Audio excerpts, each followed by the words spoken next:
Monika. It's great to have you here. Would you please start by introducing yourself and Deedster, your company? Thank you. It's great being here.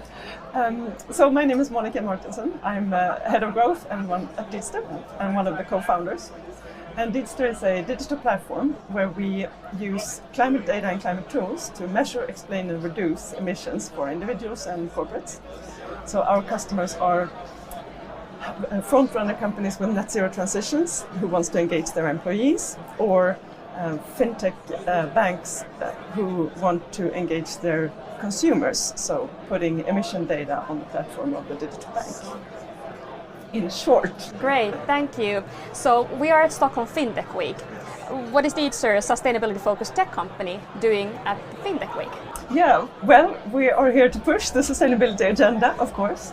We try to keep it top of mind in this industry, which might not be a super obvious industry to target. But we see that we can't do this green transition, this shift that we're in, without this industry. So it's a super important industry, really in the center of all consumption and a lot of payments going through this sector. So we're here to push the sustainability frontier and try to keep top of mind on all these and try to make them talk about it even more. It makes perfect sense. When it comes to sustainability, what is the FinTech community currently talking about? Yeah, so it's been a lot around the regulations. So as I said, I've been walking around here trying to listen in, and still a lot around the ESG and the CSRD regulation that comes starts off this year.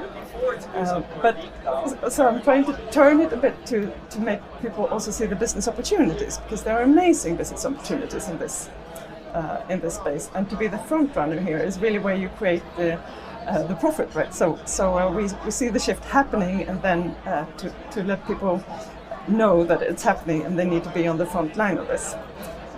But I hear some really good news. I have a feeling that the Nordic space is talking a bit less about sustainability right now, and that was a bit worrying. I've heard words like climate fatigue and not top of mind, but when I hear people talking about it, it's more like we are operationalizing sustainability right now. So I hear about net zero commitment loans given out by banks to SMEs. I hear about adding sustainability KPIs into risk and profit maximizing tools and systems. As you do with credit risk, you do with climate risk. And also a lot of ESG data sourcing into funds and fund managers. So I'm pretty confident that we're getting there, but maybe less buzz and more action, I think. Hopefully so. Yes.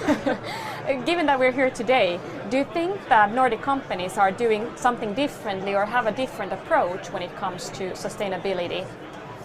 Today I would actually say no. I think it's within Europe starting to consolidate a bit. Maybe that I'm hearing more of a kind of moral things from the Nordics, like we should take responsibility, this is important for being more on ethics, whereas in the parts of Europe and Baltics it's more around business opportunities and creating, meeting market demand and customer demand. So, but I'm starting to hear that also in the Nordics more and more.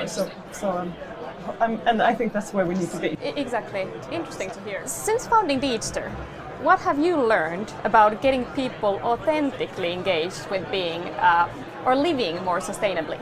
Yeah, so that's a really difficult question, because authentically engaged, I've learned that it means so many different things to different people, and that's okay. I've also learned that shaming people, we talk about individual lifestyles often, right? Behavioral change and this mindset shift. And it boils down to us as individuals. And shaming individuals, that's of no use. So we can just stop doing that if we want to see action. And I've also learned that it's actually action who's going to propel change. So we need people to act. So we need to talk about this in a much more innovative, opportunity, explorative way to get the action and get the change going. So that's what I've learned.